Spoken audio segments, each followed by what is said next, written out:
My name is Rory Gallagher. I head up the Behavioural Science teams work in the region. I'm based here in Sydney. We have teams across the globe, including our staff on the ground in Indonesia and shortly in India as well. And I'm here to talk to you today about the use of behavioural science in international development and aid. I think we are just getting the slides up, but I would say while I'm waiting, a big thank you to our panelists who are all joining us from Indonesia today, where it is 5:30 in the morning. So I think one of the great things about one of the things that post-COVID has given us in terms of conferences, I think it allows us to hear from people from different places without having to fly, which is fantastic, and we can have these hybrid sessions. The downside is, of course, we have a fixed time zones, and so a huge thank you to our panelists dialing in so early in the morning. Before I get into it, just the clicker doesn't seem to be working. Should we try this one?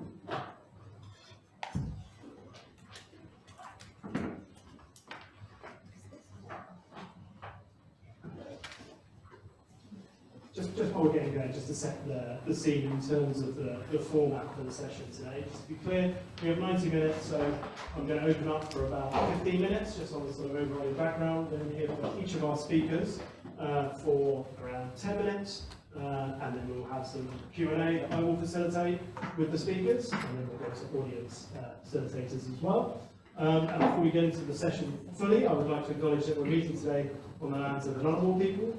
I would like to acknowledge the traditional custodians of the land, of the various lands, and which are online participants joining us and dialing in from today, and extend an especially warm welcome to any Aboriginal and Torres Strait Islander people who are joining us this morning.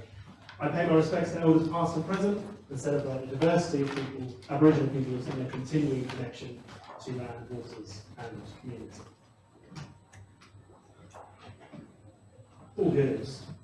Having a couple of issues with the slides, but that's okay. I'm sure that will resolve itself shortly.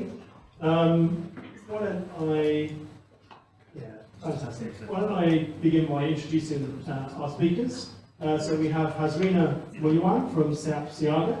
We have Yusuf from the Institute for Disaster Management and Climate Change, and we have Amala from the Muhammadiyah Disaster Management Agency. And they are all going to be talking about what does this actually look and feel like on the ground. So the sort of purpose of this session is really to combine the sort of overarching theory, why we think it's a good idea to use some of these tools, and then to hear from practitioners who have been doing this over the last couple of years and hear about their experience, what they found worked, what hasn't worked, and how we might tackle that moving forward. Excellent. Right, let's move to that system. Next slide, please. So the central I guess, premise as to why I'm here today and why we think these tools are useful is that we believe that behind almost every aid and international development challenge lies human behaviour. Now that can be at a variety of levels. It can be from organisational behaviour and decisions and system level behaviours right down to sort of micro level individual behaviours. And what we often see is that we design programmes, both in domestic and international programmes, without really fully understanding the details of each part of the delivery system. And we assume if we design this new program for businesses, that they will automatically sign up. Or if we design this new intervention, that teachers will teach in this way, in this new way, without often thinking about, well, what's the rest of their workload? How easy is it for them to shift their practice? How easy is it for them to apply for this grant, etc.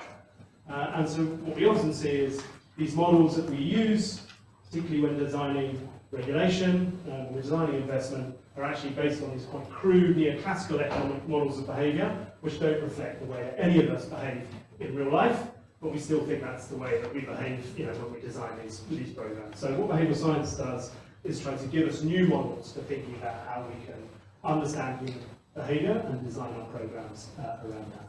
Next slide, please. So what are behavioural insights? We define behavioural insights as empirical findings about human behaviour from the behavioural sciences that can be used to make public policy more effective. And by that, there's a few things that are really clear. One is that they are empirical, so these things that have been tested, replicated, and shown to be effective. These aren't sort of just guesses about what drives us. These have been tested in the literature over 60 years to be effective. with the caveat that much of that research has been done in Western universities, and so we are still learning a lot about how this plays out in different contexts and drawing on related disciplines and bodies of knowledge to make sure that that evolves over time. The second point is that it is focused on behaviours primarily rather than attitudes and belief.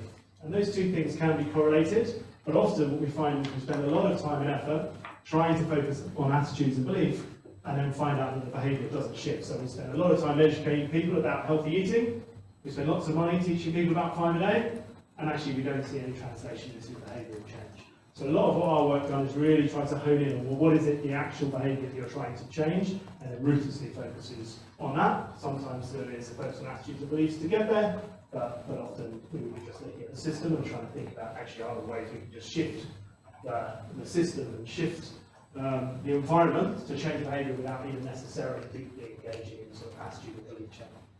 And the final point is that this is used to make public policy and delivery services more effective. So this isn't sort of academic enterprises. Behavioural Insights has grown over the last decade to try and think about how do we use these academic findings in very practical ways. Next slide. So for those of you that are familiar, you've probably come across the work of Professor Kahnemann. Danny Kahnemann, maybe just a quick show of hands just to give a sense. So don't do it for too long. About half of us. So Danny Kahnemann was a psychologist, who won the Nobel Prize in economics, primarily for his work on heuristics and biases in our decision making. So what shapes the way that we make decisions and the way that we behave. And his central sort of concept or metaphor for how all of our brains work is this system 1 and system 2 thinking. Each of us have these two parts of the brain.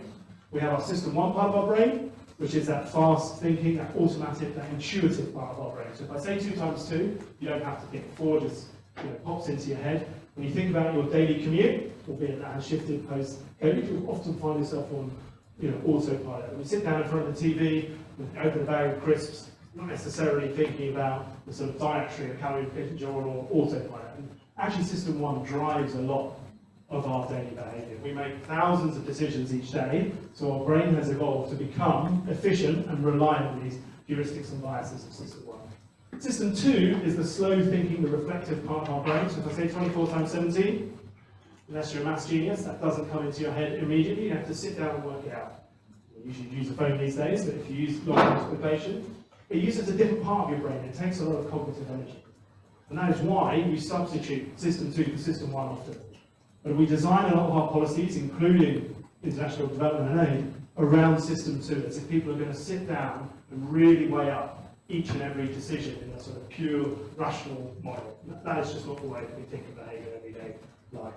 And so Danny's point is that basically environmental effects on our behaviour are much, much stronger than we think. And he's, and many others in the behavioural sciences, have documented these series of heuristics and biases that influence our behaviour. We are far too focused on the present, so while we focus on immediate gratification, that meal or that burger tastes good at that time, we focus on that rather than thinking about what that will do to our, our diet, our health kit. We care more about losses than gains. We're over-optimistic, especially when planning, and again, you can see this in the aid sector as much as anywhere. I know I sit down and I design our projects and we think, yeah, we can definitely, if all these things line up, we give ourselves a bit of a buffer, and still you find your unanticipated consequences. We know that many project budgets blow out.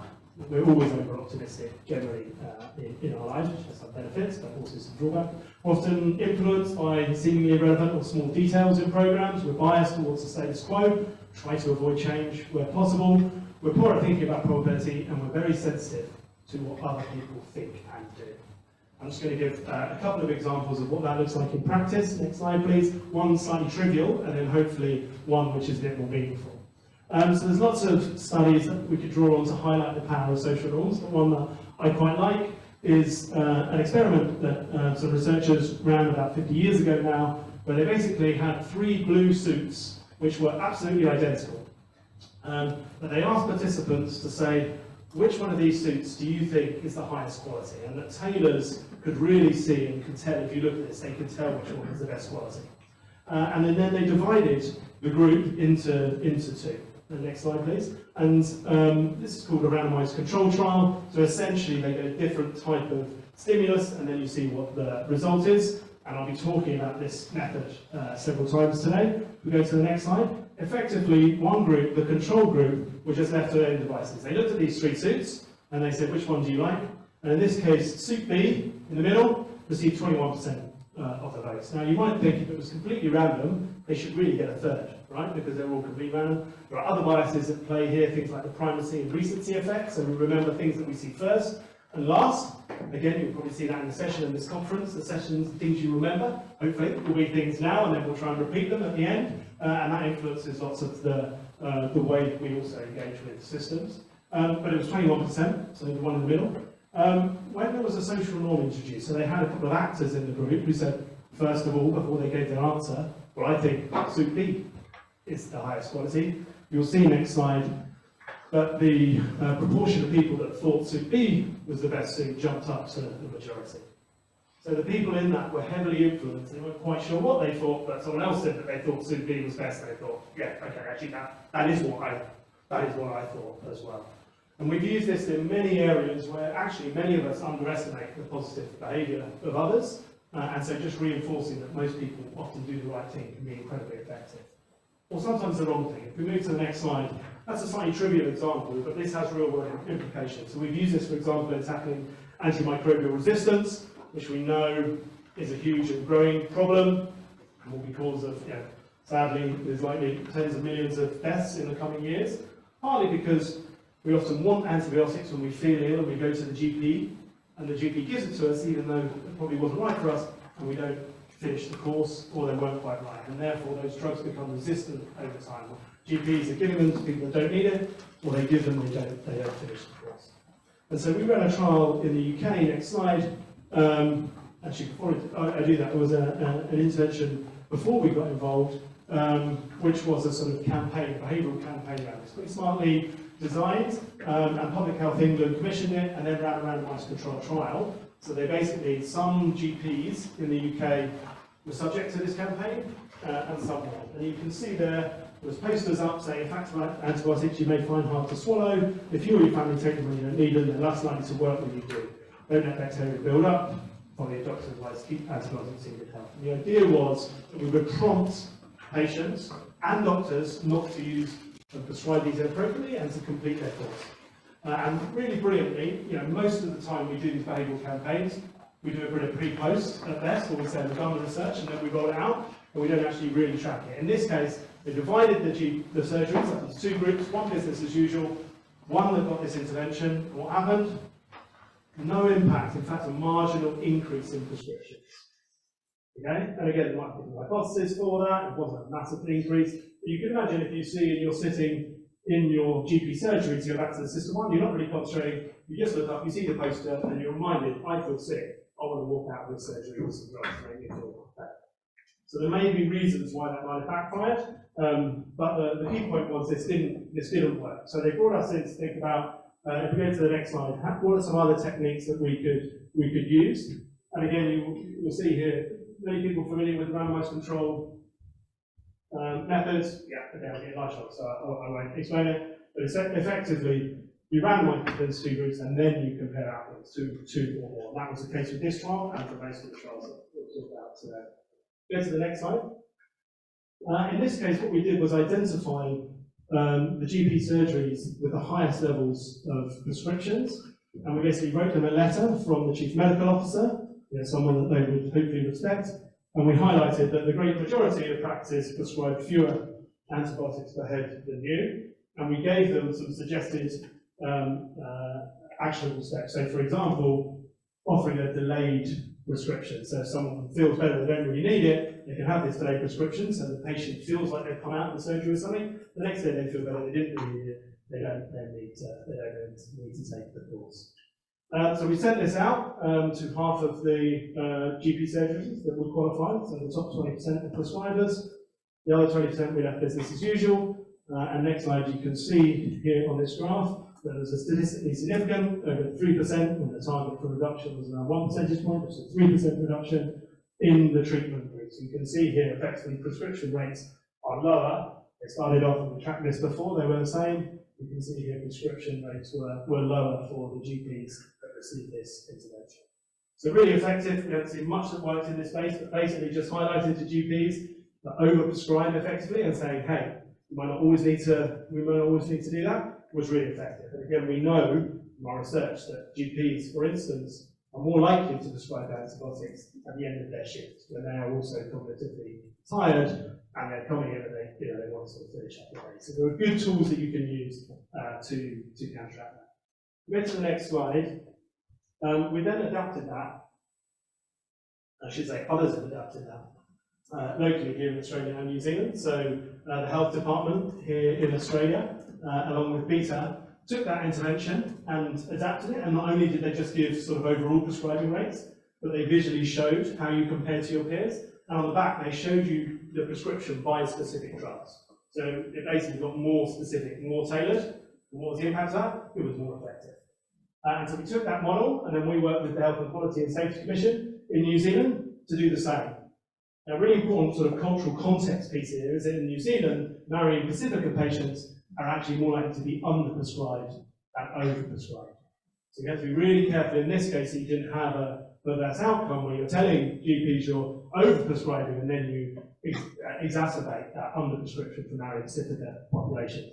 So you can see here we actually include information which was quite complex, but basically showed GPs their prescribing behaviour overall, and then also for married Pacifica patients. So basically suggests, look, you need to stop overprescribing, reduce your overprescribing overall, but not for married Pacifica patients. And thankfully, again, we ran this as a randomised control trial, and we found that it had the intended effect, which is it reduced overall rates of prescriptions, but didn't affect rates. In fact, there was a marginal increase in prescription rates for married Pacifica patients, which is what we wanted to see. So the reason I like this example is it takes a fairly sort of trivial, in some ways, behavioural insight. We're influenced by what people around us do, and actually thinks about how this can apply to a really complex problem like antimicrobial resistance. Also a really nice example, I think, of an idea then being taken and adapted and improved as you take it into different sort of contexts. So for me, I really like this example, and this solves one part of the chain. There are bigger parts of the system that you can then think about how do we treat this going forward. Next slide, please. So the sort of methodology that we use for a project like this and for all of our projects is basically we use what's called the tests methodology. And the key point is that we try and start with a target behaviour.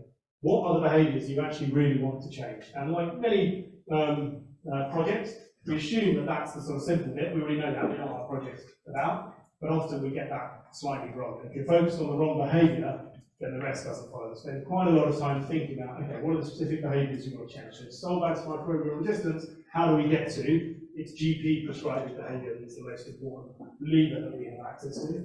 We then do the explore work. We work out how do we understand the perspective of the different players in the system, the users, and the barriers and enablers to that behaviour. We design the intervention. We then run a trial, where possible, a randomised control trial, but that's not always possible, and some of the examples we'll hear about today. These are messy, complex environments we're working, that won't always be possible, so how do we run a trial which is robust as possible, and then how do we scale it up? So like in the last example, that doesn't always just mean in your own jurisdiction, but how do we take those learnings and apply them elsewhere? One more example from me before I hand over to our speakers to talk about how they've done this in more detail. Let's get to the next slide. A couple more examples now from the region. I'll talk through one example that, again, one of our speakers is going to talk to in more detail. So I'll just talk sort of very quickly about the idea and the high-level results, and then our speakers can talk through the sort of process and more detail around the results. As many of you involved in the development world, I'm sure recognise once COVID hit, it was a pivot of lots of the programs that we were involved in. And one of the sort of key behaviours early on was actually how do we increase hand hygiene? How do we increase hand washing? And there was a big focus on can we build infrastructure? Can we build hand washing stations in many parts of the world? Next slide. And so we did, sorry, that one. We did a couple of pieces of work in this space. The first was with Brach, the biggest NGO in Bangladesh. And we did a piece of work with them around how do we increase usage of these hand washing stations. They had a big focus on how do we install these install these stations, but we had a big focus on, okay, we can install them, but how do we actually get people to use it? And we tried a couple of different things. So on some you will see there was things like mirrors behind the hand washing station, so people see themselves and they reflect on the sort of benefits of that behaviour. We had sort of footsteps and signposts and things pointing to these hand washing stations, and we also used sort of health promotion workers to try and guide people to these hand washing stations. The other neat thing that we did here was that we attached counters to these pedals. So basically we could measure the amount that people were using these hand washing stations. So again, when you come to that, do we know if it works? We can count and we have observers, but that's obviously resource intensive. So we had a very clever group of people working out, actually can we just create counters, which would give us a pretty good property. Headline, the sort of soft stuff, the signposts and the mirrors had basically no effect on uptake. What was effective was to have these health promotion workers sort of pointing out and checking use towards that. The problem with that obviously is it's quite resource intensive, right? It's quite expensive to have those workers. So the next stage of this was to think about, well, actually are there other ways that we can sort of point and direct people towards these stations? And our great partners, as you'll hear shortly, came up with the idea of, well, can we use community mandates? Can we use existing community leaders to do some of that work? So people at the school gate, lots of school security, people at mosques and religious institutions, and actually even people at restaurants and cafes. So we use that to point people before they come into the venue to wash their hands. Next slide, please. Again, we ran a randomized controlled trial. This time some villages were randomized in to get the intervention, so to have these leaders point people towards these hand washing and others weren't. And again here, I'll let my colleagues talk through in more detail. You can see there was quite a lot of variation, it's basically the headline, between the different villages. So there was quite a lot of difference in the type of venue or the type of leader, potentially the training that went on. But overall, when you aggregated them up, we did see this significant increase from the effects of using these community leaders. And obviously the benefit of using the community leaders is they are there, that is sustainable compared to using paid health workers, health promotion workers, etc. So to me, a really, again, nice way of trying to take the evidence of what we've seen elsewhere and then apply it in a new context, and particularly think about, well, what's the return on investment here? How do we draw on social resources? How do we make sure that this is sustainable and scalable? I'll let my colleagues talk about the sort of reality of what that looked like on the ground, but to me, a really neat piece of work under really difficult conditions to run this over the last couple of years. If we go to the next slide. Final one from me, just to give, again, a bit of a sense of the range of the type of it's not just human behaviour, sometimes it is human behaviours for how they interact with animals. In this case, how to increase use of cyber-proof enclosures, trying to reduce human-animal conflict. And also what we see is that many people underestimate risk. Again, there's still far too many sort of deaths that we see from people not wearing seatbelts, but probably all of us over the past few years taken risks in terms of our own behaviours in various different aspects of our life, and we also see that in relation to the risk of tiger attacks on livestock, which can then lead to repercussions for the tigers. Again, colleagues in conjunction with our colleagues at the Conservation Society and with local partners on the ground. We'll go through to the next slide. Our Explore work basically showed that the key materials needed to build these enclosures were often felt to be too expensive.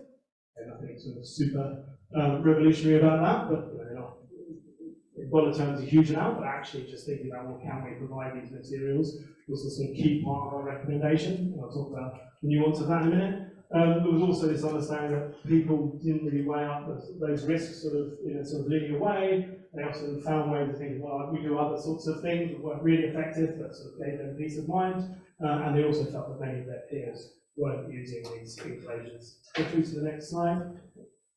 So we basically did two parts to intervention. So everyone got a bit of training on how to use and install these enclosures. And the key thing from the Explore work was that many of these farmers had been slightly suspicious of conservation sort of messages, and that actually they thought that it was not their priority. Their priority was on productivity and on farming. And so we framed a lot of the training around these is actually how to increase the productivity of your farm. And then we had two different arms, so both were able to get this access to the free barbed wire, but one of them, you had to request it, so the basic thing was as soon as you start building, request it and our rangers will come and deliver it. And one of it was to say you get it up front, but you have to have installed it by a deadline, a month or so's time. If you haven't installed it by then, we'll take the barbed wire away. The reason we wanted to do that was also to think about, how do you avoid sunk costs that you skid out barbed wire but it doesn't get used, or how can we work out, you want to give it to people that aren't going to use it. Again, lots of challenges in terms of implementation. Next slide. But the headline was that, the headline was that the training was effective, increasing sort of knowledge and intention to install these enclosures. But we basically also saw that the group that had to request to get this enclosures during that time period of next month, none of them requested this free barbed wire. So even though they were sort of having good intentions at the end, life gets busy. What's the rangers, contact details, and none of them actually followed through. So we were able to see actually it was much more effective. And again, not everyone did build the enclosure, but it was much more effective to give that barbed wire and give people a deadline. And if you don't build that within the next month, or start building, it will come away, and we'll take that away. Was much more effective. So again, there are lots of areas that we work in which think about, there are some basic system and resources that you need, but are the ways that you can sort of play with the framing or think about the behaviours that sit behind that, think about the human behaviour that sits behind it, and in general, how do you make it as easy as possible for people to do what you want them to do. I guess if there's one message that I would want you to take away from today, which that's this thing there, I probably should be in the middle of the session, and that's what I'll repeat at the end, but it is to make it easy. We often actually don't make the behaviour that we seek to encourage as easy as possible. We often you have to call up, you have to do this thing, and actually we leave a lot of effort on the user side. Where actually, if we just strip that all away, we get much better outcomes. Next slide. Final point from me is that you can use these tools, these techniques, these frameworks for a variety of different contexts. I've obviously just picked two today, but there are a variety of ways that this has been used, and they can lead to sort of pretty basic, sort of low-tech outcomes, or increasingly there are options to make these more nuanced as well. So just a couple of examples here. We did some work in the Solomon Islands around plastics, and basically, again, just design ways to incentivize sellers to use reusable plastics, to create deposit mechanisms, and therefore that was scaled up within schools in the Solomon Islands. Basically, you can just provide these reusable plastics rather than the single-use plastics, and you can create incentive mechanisms for sellers to use that. Very, very effective at driving uptake. But the technology, is pretty simple. It's basically Tupperware. Can we make sure that schools and sellers in schools have these Tupperware? A project that we did around encouraging the uptake of STEM in the Maldives, that used sort of mentoring programs. But we've again found that subtle differences in the way that you hold those mentoring sessions for girls, particularly the type of stories they talk about, the way that they ask questions, any activities, can have a big difference in terms of whether then girls believe and want to take up STEM. And the great thing about this from a technology perspective is, we used to think that people had to come into schools, which is pretty resource intensive. But increasingly you can do these things remotely, so the sort of cost effectiveness, there is a trade-off probably in quality, but the cost effectiveness and probably people's willingness to participate goes right up. And the final example, which we're just sort of getting into, so there's a bit of a teaser, we've done less in this space, is the use of chatbots. So we are using increasing sort of automated chatbots for everything from encouraging people to report domestic violence, to in this case the work we've just completed in Argentina, where it's encouraged people to go and get their vaccine booster, which we're seeing is an increasing challenge in many parts of the world. And what that does is, it sends automated messages, but it is able to interact. And so, for example, one of the things that often holds people back, or make it easy, is they don't know where the nearest vaccination place is. And so actually you can just drag and drop your map of where you are, or type in your postcode, and the chatbot can then tell you, this is your local surgery, this is the number to book in, and then it will send you reminders to encourage you to do that. And we've seen that through the use of that chatbot, essentially we've quadrupled uptake rates, and that is actually measured, so we've been able to track through to people actually getting their vaccinations. compared to no message at all. So you can see that we think these tools can be used for pretty sort of lo-fi options, as well as increasingly we think there are options that are a little bit more sophisticated from a tech perspective. Last slide from me before I hand over. Don't take my word for it. This is a good example, hopefully, of social proof and social norms, is that the UN is investing heavily in this space. So the Secretary General says behavioural science is a critical tool for the UN and to making progress on its mandate, contribute to a variety of issues, public health and safety, gender equality, peace building, and the Sustainable Development Goals. And we think that it has huge sort of potential to increase its impact in this space. And hopefully, what we'll do over the course of the rest of the session is to give you a bit more of a sense of what this looks like on the ground, and then discuss what are some of the barriers and enablers to doing this in practice.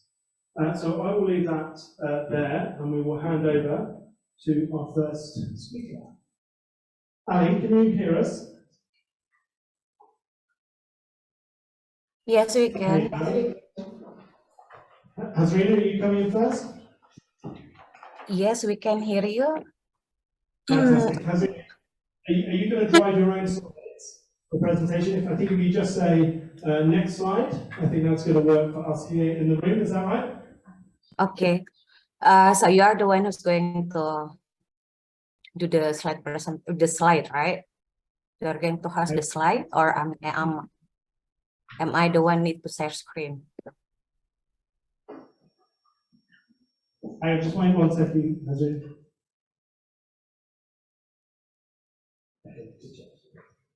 Hasrina, are Yes. you able to share your own slides on the screen where you are? That Let me see. I'm terrible at IT, as you can probably tell, so I might head towards the back of the room. But if you have any questions on how to do it, they're probably much better directed to my learned friend than myself. Let me see. Where is? I'm trying to find out which one is mine. Sorry for that.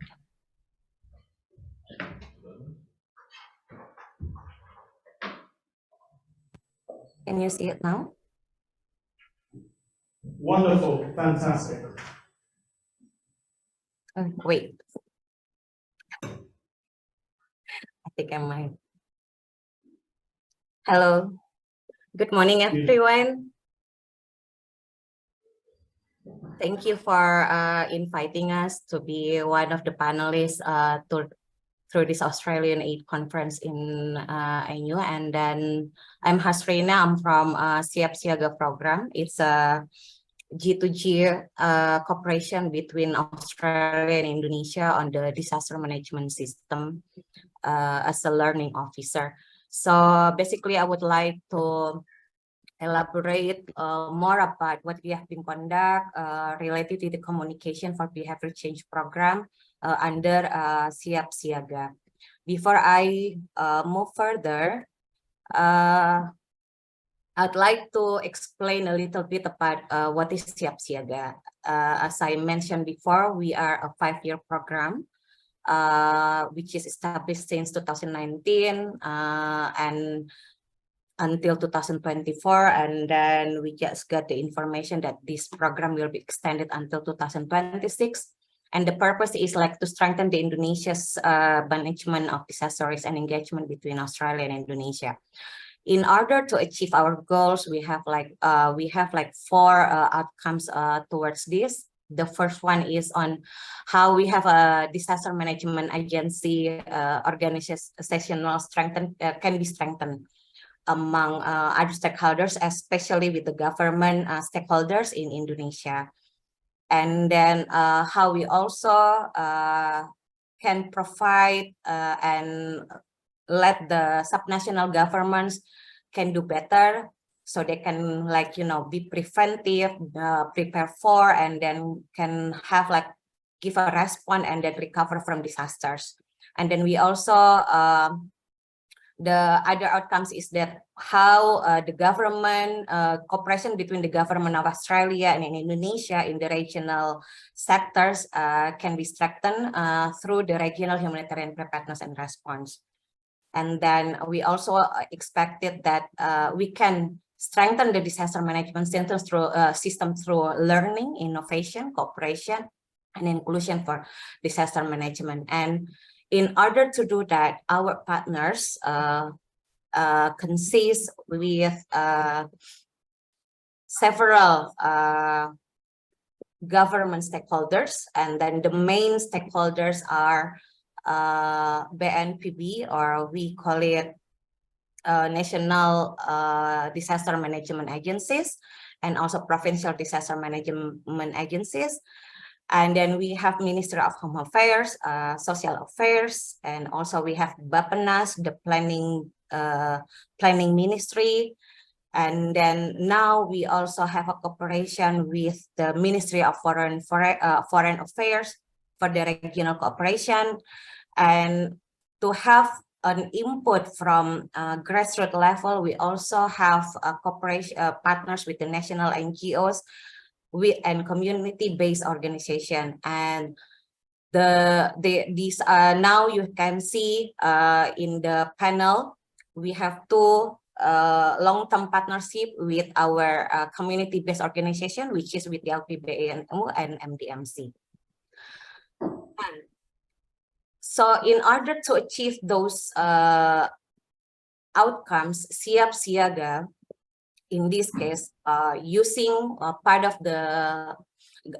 the program under the grant program. So this grant program, we are trying to have it as a way to find out or to test what is actually the workable solution that it can be given to governments in order to scale up the resiliency and then the local resilience investment.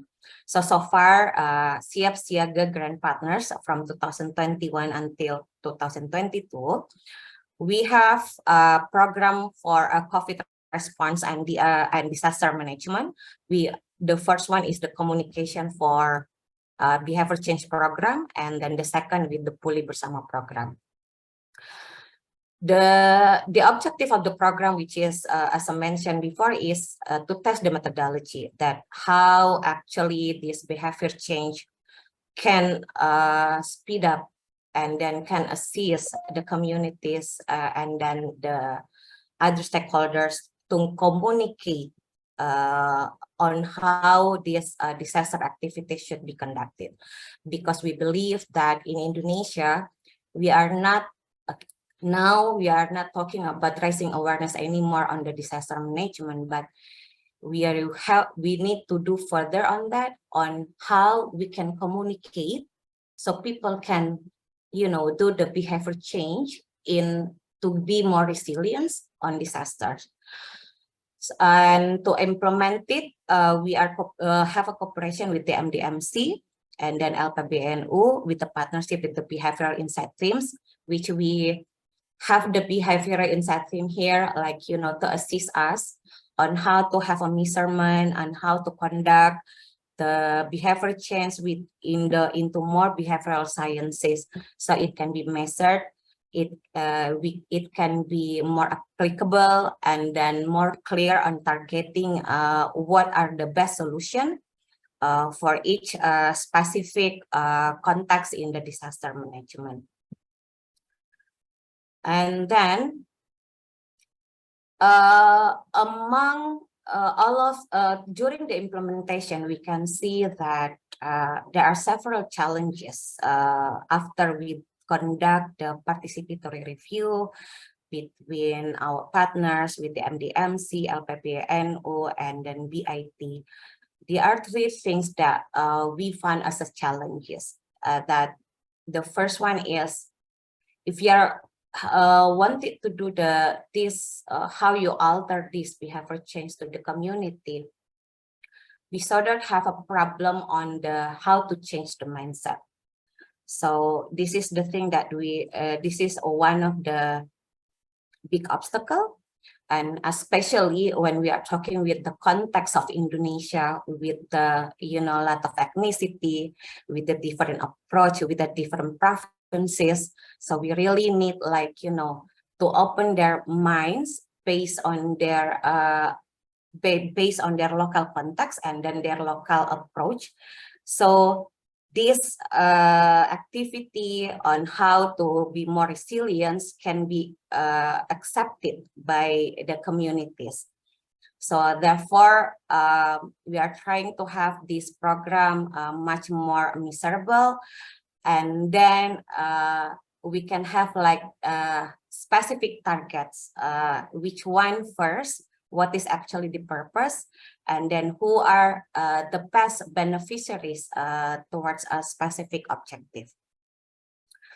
And as I mentioned before, that Indonesia is a very unique with lots of ethnicity and then a very different culture. We really need to understand and have a deep understanding on how the community is work, how their dynamics, how their social economic status, and also how how far the cultural giving influences in order to have an approach to be able to communicate with them what are the best thing for them to do, because it can be very different between for instance between how we do the approach in Bali provinces and how we do approach in other provinces like in the East Nusa Tenggara. So this is are part of the biggest challenges during this program implementation. And then the thing is, because this program only conducted in only I think it's about 1 year. What is specific change towards the implementation?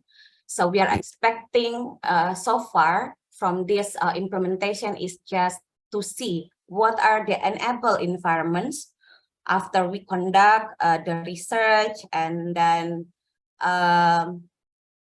we can use this the enable environments to replicate in the future when we are talking about communicating behavior change on disaster management. So we are trying to like manage the expectation about the amount of time, because we see that as I said, it is only 1 year program, so it's kind of difficult to really see to achieve the intended result that we are basically want. So these program are implemented in several locations. I think LPBI and my colleague from Pak Ali and Amsa will talk further on where the area that we are working. And then the key activities among these two partners are very different. From the MDMC, they are do further about how they can do a better approach to the education sectors, so they can understand their capacity during the COVID-19 response into the education sectors. So they have three outcomes about how the targeted districts can have better understanding on and capacity to implement risk communication. So how to get prepared about the teacher and the student as well. And then the outcome two about how the stakeholders among education authorities can able to coordinate all of the to minimize the disaster risk, even for COVID and also for disaster management. And then they also have and the other outcome is how to strengthen the capacity among the internally in the MDMC leaders and then staff and facilitators, so they can know and then they have the capacity in communicating the risk, and then they can implement it as health protocols, and then this can be part of like champion into related targeted area stakeholders where the MDMC exists. Well, the LPBI are more working on the community, on how they can communicate the disaster risk during COVID-19 in their targeted area. And then also how to increase the capacity of local program staff in disaster management and coordination. So by using this behavioral change approach. And the third outcome is how they can have, like, increasing the effectiveness of community-based prevention of COVID-19 that soon can be applicable also into disaster management issue or problems. So far, how Siap Siaga conduct this program. So we have 3 steps. In the first one, we use we have the induction phase. This induction phase very important because this is something new for both the 3 of us on how we can use the measurable behavior change to be applied into COVID-19 response and also disaster management issues. So not only that, we provide how partners and among stakeholders can understand how Siap Siaga work, and then how these partners also can understand which one fill the gap. But this is also the phase where BIT can also give an assistance on to clarify what is actually the targeted from among partners, and then this induction phase, it took us quite a while because this is very new. I still remember how that LPBI and MDMC needs to work about almost 2 months ya Pak Alia to really emphasizing what we want, and then how what the realistic preferences that we can have, and then what the realistic beneficiaries actually that we can target it in during this induction phase. And then after all of the partners agreed and then know their capacity, which are the target, how many provinces, and then actually what are the realistic beneficiaries that they can cover, then we go to the setup, how we can set up the monitoring indicators that they among partners can agree with. And then we do this, the monitoring processes, and then by conducting periodic reporting and then periodic evaluation quarterly. And then after that, we do the reflection, and under the reflection, we have a participatory review in the end of the program to see, by conducting like FGD and surveys with the partners and BIT to see the result, and then what are the lessons that has been taken or has been gained from this implementation. And then after we got this sub of recommendation from the participatory review, we developed toolkit that we can have like a sort of sooner when this already been finalized, it can be utilized by other GSO that they are working into the same issue with these activities for their application. Thanks, Hasrina. So I think you're going to just give us maybe your final slide, and then we can go back by questions. Okay. I didn't hear you. I couldn't hear you clearly, Rory. Hey, can you hear me, Hasrina? It's so echoing. It's not so clear. Yes, your sound is not clear.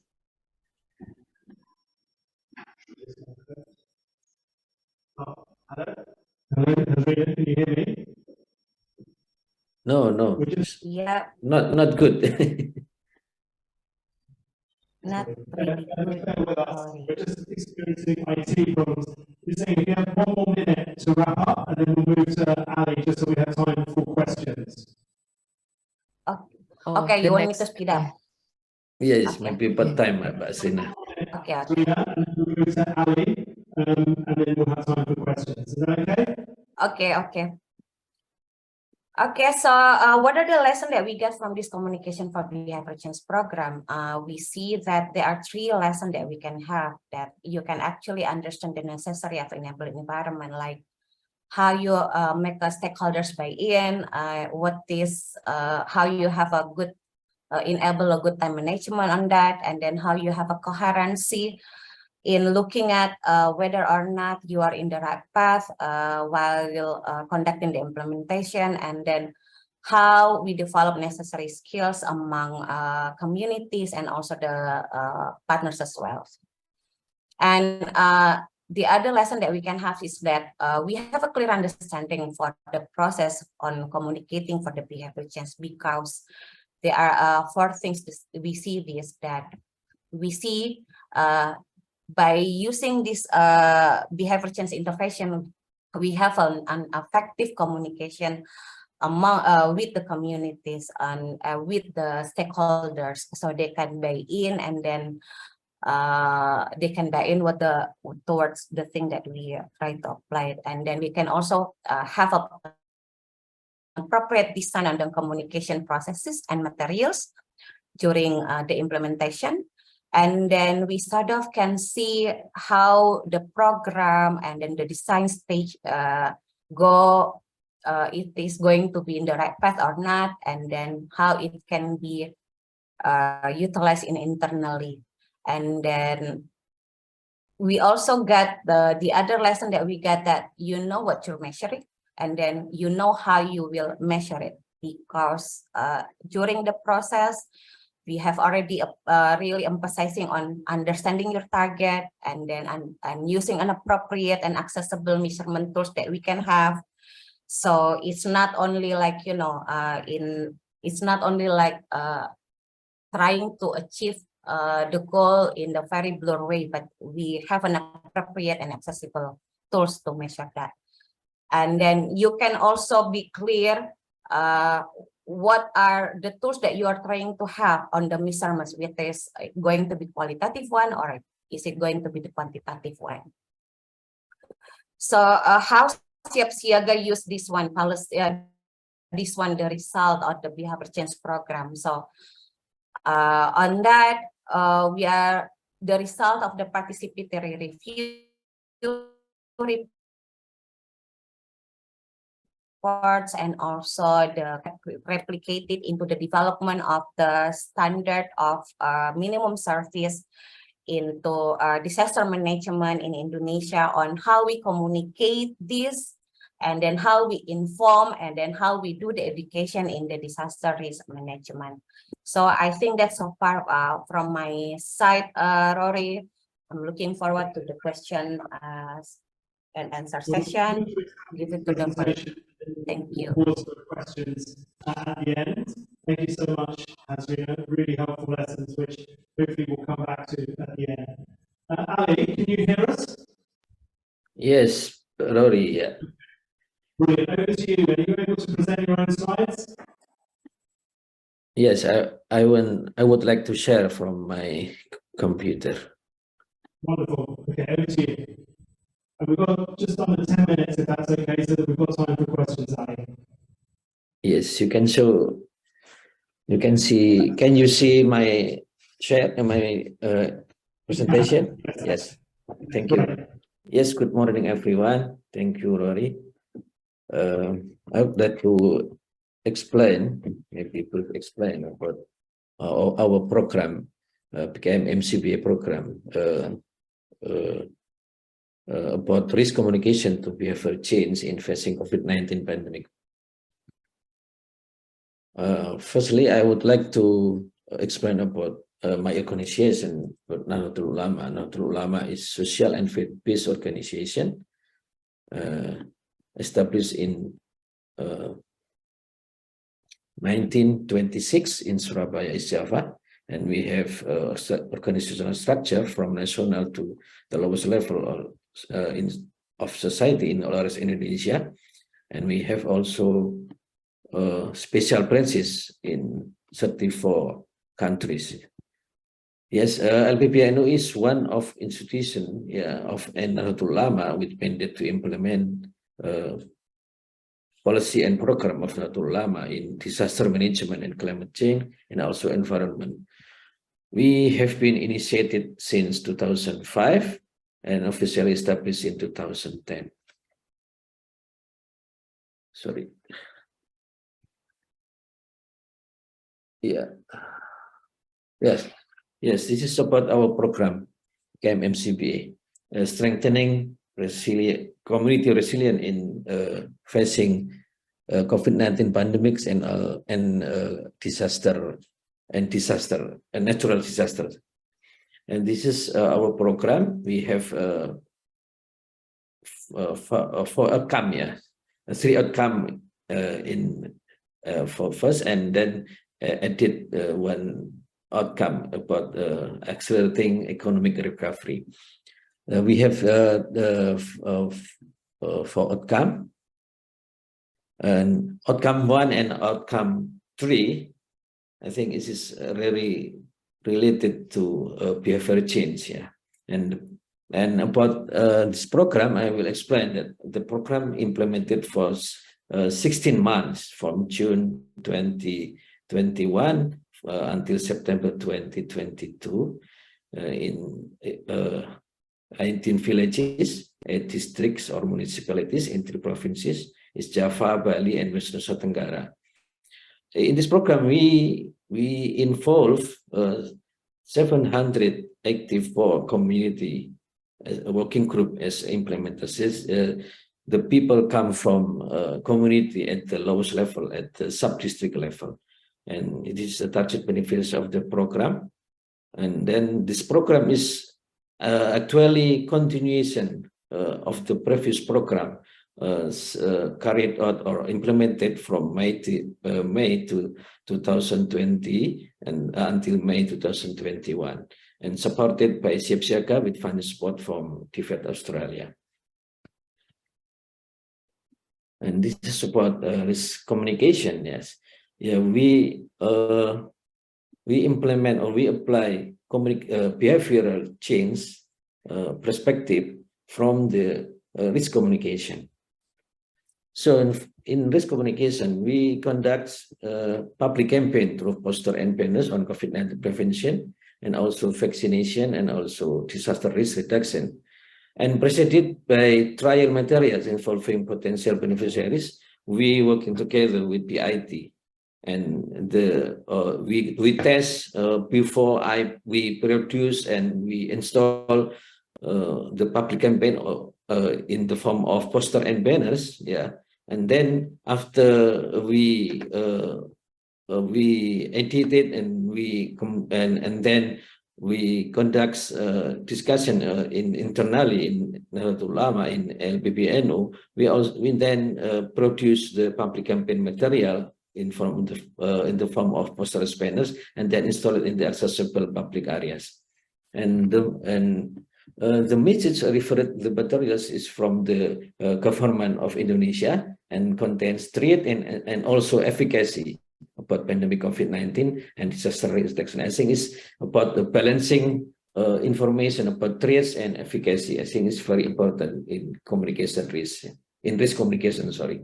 And number 2 is publishing SOP, standard operating procedure of COVID-19 prevention through billboard as a result of agreement. We discuss with prominent stakeholders, and then we about negotiation about the standard operating procedure of COVID-19 for community in their area, and then we produce the SOP in the form of billboard and then install it sign it by them, and then install it in the strategic point in the program areas. And number three is socialization of public campaign materials through places of worship in the form of mosques, the churches, and also temples, as well as we also conduct social public campaign material in local religious and social forums.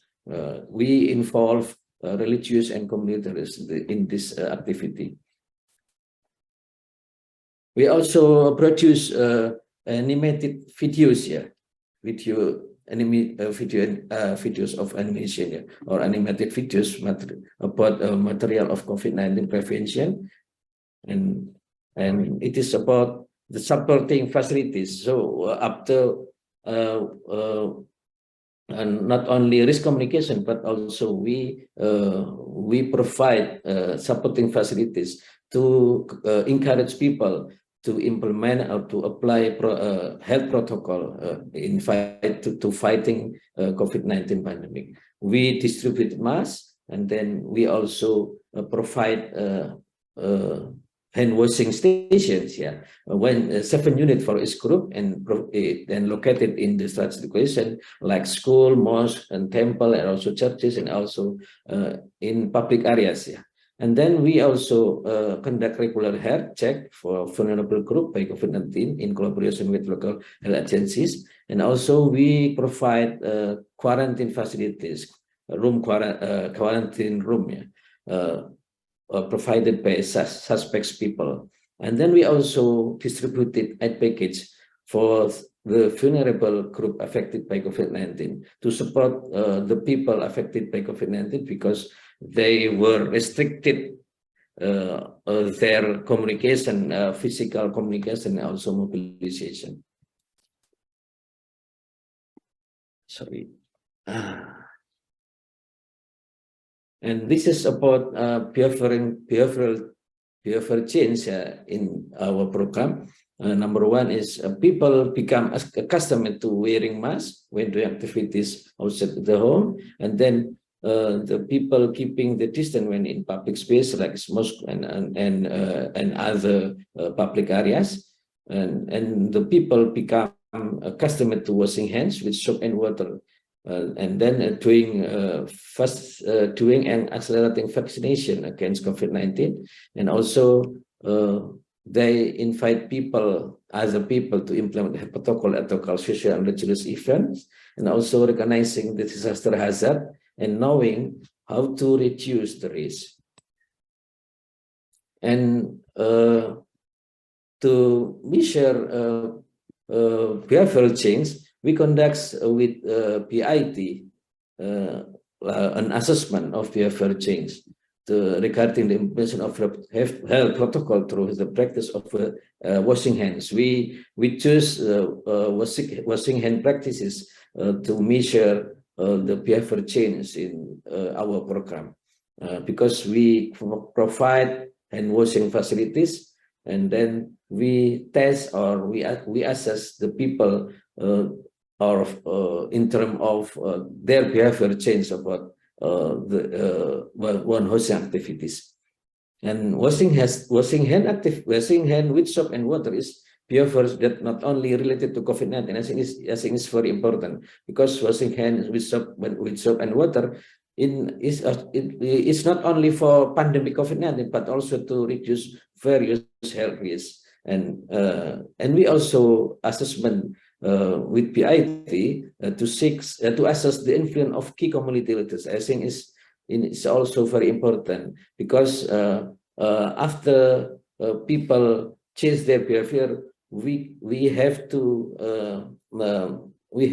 rise and also increase their behavior and ensure the change will become for sustainable manners, not only for partial, not only for short-term change. So we involve key community leaders and religious leaders, and also shop owner to encourage sustainable behavior change. And firstly, they were trained to encourage people around them to use hand washing station before entering this place. So if people come to like a mosque, the communities or religious leader will suggest to people to washing their hand, firstly, and then they can come into the mosque. And randomized cluster control survey was conducted. We conduct survey with a randomized cluster in 100 IT hand washing station in 19 villages in IT district or municipalities in our program.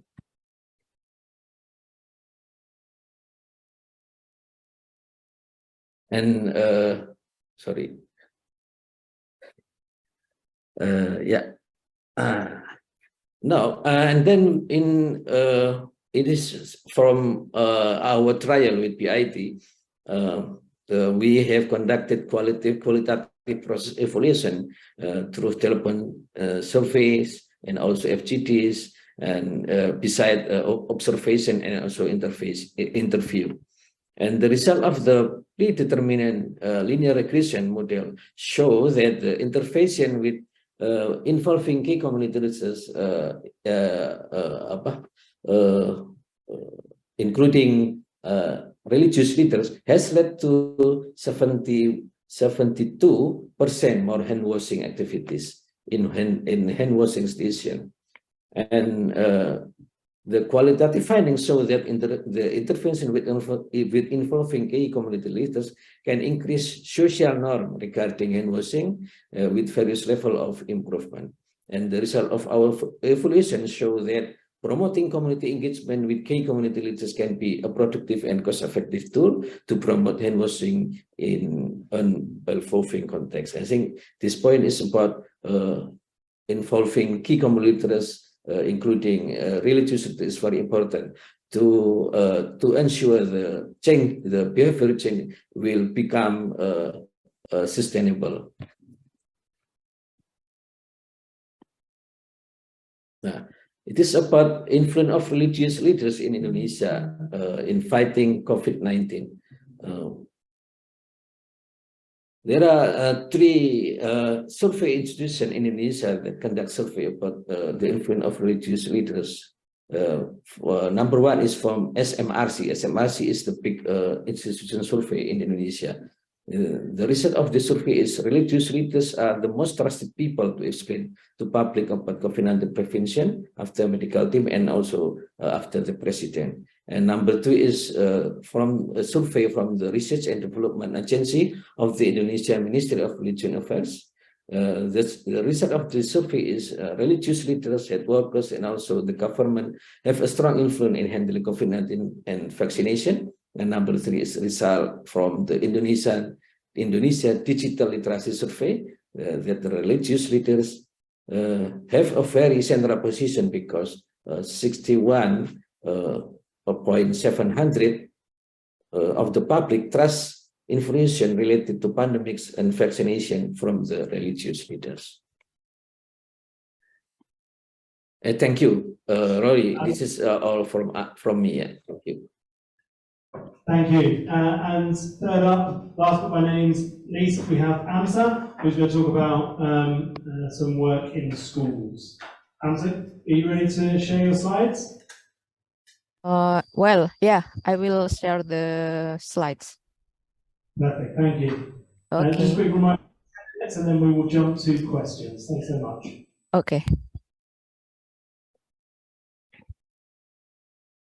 Okay, could you hear my voice clearly? Yes, we can hear you, thanks. Okay. Okay, thank you. Okay, well, thank you for having us today. My name is Amsa Nadifah as a MIL program or Monitoring Evaluation Learning Program in Muhammadiyah Disaster Management Center. This is our project promoting health protocols at schools. We call the program is Ubah, or in English we called change. This is our effort to change the behavior avoiding COVID-19 at school with the promoting health protocols. The reason why we choose school as a pilot project, there are two reasons. The first, distance learning decreased productivity, especially for special schools. We cannot deny that in Indonesia, there are a lot of districts that lack of internet. The student cannot access the internet or the signal. They cannot buy the internet data, so that distance learning, which a lot of teacher understand as online learning, it's really difficult to all of the student here. And the case is really worse for a special student in the special schools, because parents prefer to their children in formal school rather than give a lot of access to special schools. So that we choose school as our pilot project to provide safe face-to-face classes with a creating SOP or a standard operational protocol in each schools, because in each school has different local perspective, a local value, local context, so that it's really important to provide a SOP in each schools. And we hope that teacher can understand what should they do, their rules, when other teacher or student have COVID symptoms at school. So it's really important teacher can understand their rules.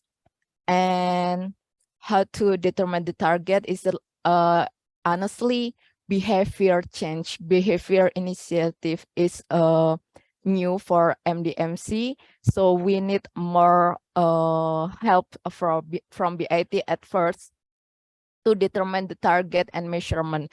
The target is really specific and can be measured, because it's really difficult to change the behavior that the target cannot be measured. And we only focus on 25 teachers and also 25 students in 14 schools. We have this pilot project located in 7 district in Yogyakarta, East Java, Bali, West Nusa Tenggara, and also East Nusa Tenggara, including 2 special schools in Yogyakarta, so that we conducted safe face-to-face learning in several districts with different contexts in each district. So what is our main target? We have only 3 main targets. The first one is hand washing, the second one is wearing mask, and the third one is social distancing. We hope that 25 students and also 25 teachers can scale up this information, so that 100 population at school can do this target. And this is our process. At first, we conducted baseline survey to know their habits, and also to know more about the challenge in each schools. And the first one, we have teachers training to raise their awareness and how important avoid COVID-19, since we found that in several districts in Indonesia, they denied about the COVID-19. So we should raise their awareness first, that this case is really important for safe children at schools. And the second one, we also give training for online media or social media. The reason why we choose to train teacher and also student about this one, because we found a lot of hoax information in Indonesia, perhaps more than 1,000 hoax information spreading in Indonesia about COVID-19, so that we hope that the children, the student, and also the teacher can be campaigner, influencer to campaign about the health protocols. And the next one, we also have a workshop and also tabletop exercise. This one is really important because it's about the campaign. They plan about the campaign. What should they do? Produce the poster and also murals and also the video that can influence people. Then they also evaluate the media itself. Is it effective or not? And the tabletop exercise is really important because teacher can know about their rules based on the SOP that they produce itself. And also we just provide several scenarios. What will you do when the student has symptoms COVID at school, and the teacher, oh, I will communicate with headmaster, or I will communicate with the another authority. So it's really important to know what their rules in tabletop exercise. And we also have a training for students, and it's really nice. It's really nice to influence students and also teacher about safe school. And this is the campaign that they produce by themselves. We learned from BIT that make a campaign that easy to access, easy to understand, also attractive, social and timely, so that we give this explanation to them, and this is the result. The simple instructor, but with the attractive coloring, and also drawing. It's based on ideas teacher and students. And beside of this poster, they also make murals, and also so the wall of the schools is full of murals about COVID-19, and it's attract a lot of students from other school to take a photo and post it on their social media. And it's happened in our pilot project. And beside of this one, also the student produce a lot of video on TikToks, or also on Reels, to campaign about health protocols. And for special school, we provide a board game, since in other school we only focus on senior high school, so it's really they are not interested more about the board game. But for special schools, because the student is from elementary school until senior high school, we provide board games. And we found that in special schools, a lot of students like to practice more, and it will be easier to them to practice, and rather than just talking about the theory. So that this is one of our reason to provide this board game, and they can practice and also repeat the information again and again and again, so that it's really fun for the student, also the teacher, because actually it was the first time for the teacher to play about the snake and leaders. And this is a tabletop exercise. We provide the scenario, and also we provide the teacher will play the rules.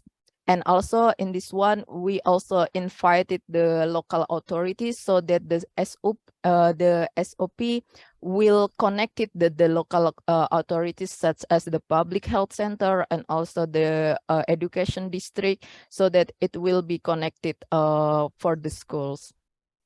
And the challenge, it cannot be denied that in Indonesia, low cases and a lot of people avoided COVID-19, so that it will be difficult for us to explain about the COVID-19. And we also do collaboration with the local authorities, and it helped us not only for the pandemic, but also the risk disaster in other disasters. So it really helped us. And the advantages of this implementing behavior change program, this is a new approach for us about the safe school, and also it helped us to implement in our project, a safe school project in other regions. And we believe that no one left behind. And that's all for Muhammadiyah Disaster Management Center. Thank you, Rory. Thanks, Amsa. I love that final sentence that it's changed the focus there from documents to actual behaviour. So we've got about 10 minutes for questions. That's a great point, Amsa. I'm going to take two, and then our speakers, you can choose which one you answer. So any questions from the floor at the back there, please? Thank you for the presentation. So I think we're just going to wait to get you a mic. thank you for your presentation. I have a very specific question, just across the board to any of the panelists. So this is around setting targets, right? So Rory mentioned for the antimicrobial study, you had a large sample size and you had a set target of 1% reduction in prescriptions. How did you arrive at that? And particularly at the small size, sample size of 25, what would be the appropriate target and how do you go about setting them? Great question on sample size and effect size. Any more questions on the floor? Right at the back, please.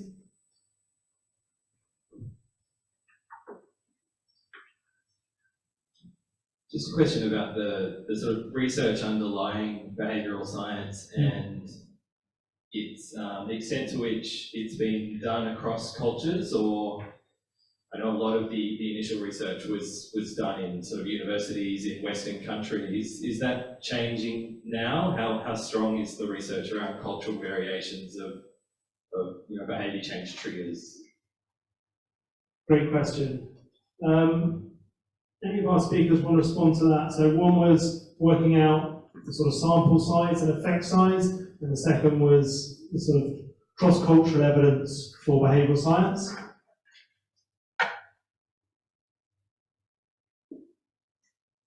You just want to come off mute. I'm also happy to have a go while you're thinking out. Hasrina?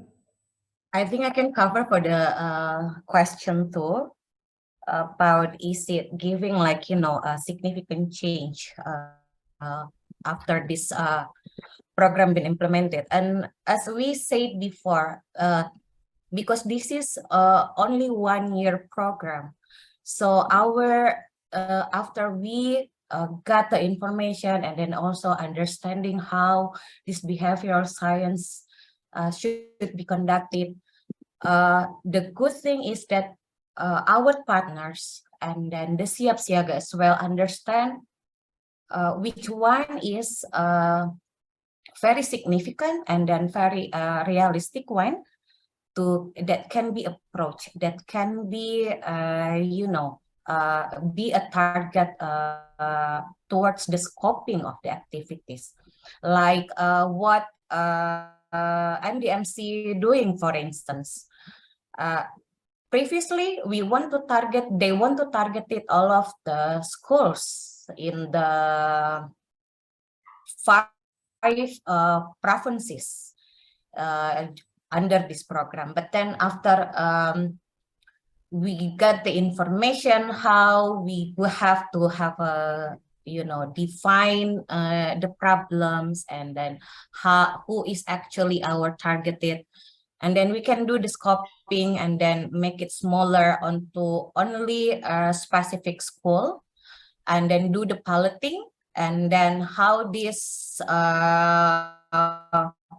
piloting school can give a significant champion, like a role model to their surrounding. And then we can see that the significant changes here is that we were thinking that the application on the education is only where, like, they do the awareness on how to apply health protocols during the education activities in schools, but then the teacher and also the stakeholder government as well in each provinces realized that they can do the collaboration and then conduct and then establish the so-called SOP among their stakeholders, like how the procedures from when there is a student get infected by COVID, what is the next procedure? And then the school realize what they have to provide and then where to go, and then after that, how to utilize other public facilities, health facilities that's been existed in their each districts. How they can, like, make the business ways of working among themselves, and then make an agreement while this program is conducted. So that is the thing. I mean, in a 1 year, because this is very difficult during the pandemic. To be honest,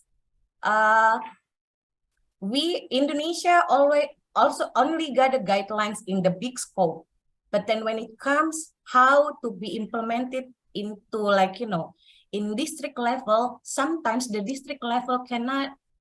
Their problems is they cannot digesting and then put it into real implementation. How actually the big guidelines on the health protocols can be applied based on their existing facilities that they have currently. But then after this program existed, they they established it themselves with their own capacity, with their own awareness, because they know where to go now. So that's so far that we can add for your number 2. Yeah. Over I might to you. just respond, and then we'll finish up with our partners. Just on your specific question on AMR, the 1 percentage point was a national target based on a baseline sort of figure and how we've seen it move, and overall number that was thought to be realistic over the next 12 months. In general, with projects, it's a mixture of, can we find something that's statistically significant, so the sample size, the effect size, and then practically significant. Because sometimes you get something that's statistically significant, but it doesn't actually shift the dial. So it's generally a mix between what's the sample size, what does your baseline tell you, and then what do you think has practical significance. And I think the question about behavioural science is a really important one, fundamental one for the discipline. I think the sort of glass half full part of it, from my experience, has been most of these key principles taking away barriers to make it easy for someone to do something, that we're influenced by those around us. Many of those have held true across replications, both in academia and in policy. But of course, who influences you to use facilities is very, very different, even within Indonesia, let alone between Australia and Indonesia, etc. So there's a huge body of work going on over the next decade to try and replicate and work out some of those nuances. But I think, fortunately, many of the things that we're seeing in terms of practical application do seem to translate. We're nearly out of time, so any just final comments on lessons from using this in your context? I think we've got about 1 minute from Ali and Hamza to finish us off. Yes, I would like to add Hasrina statement about number 2 questions. Yes. I think I and Hasrina and also Hamza has mentioned that behavior change is new for us, yeah, to implement in Indonesia. But from our evaluation, LPBI evaluation, in partnership with working together with PIT, has result that the behavior change is I think in our program is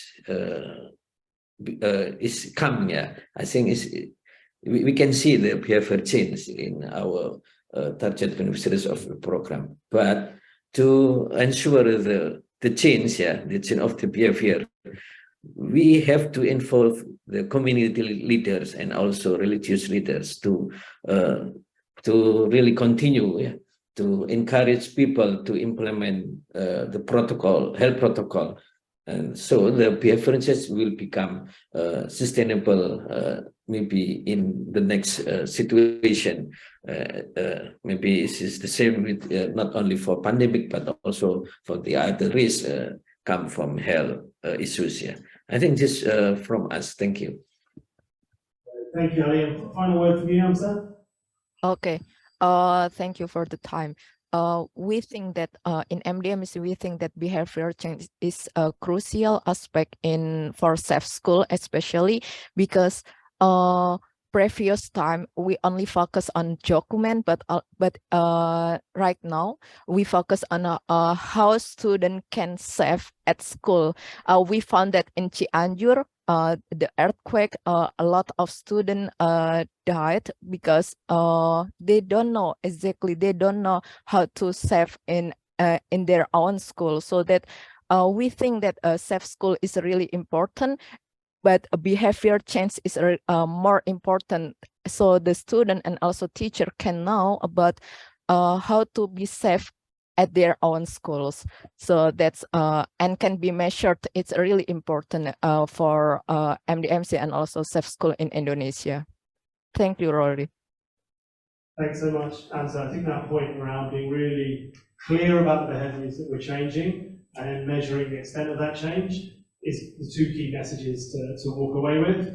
How do we make sure we're specific behaviours that we want to change, and then how can we measure that? And then second, when it comes to making those changes, if you remember one thing, make it easy for the people that we're trying to get to do that, to follow through on that behaviour.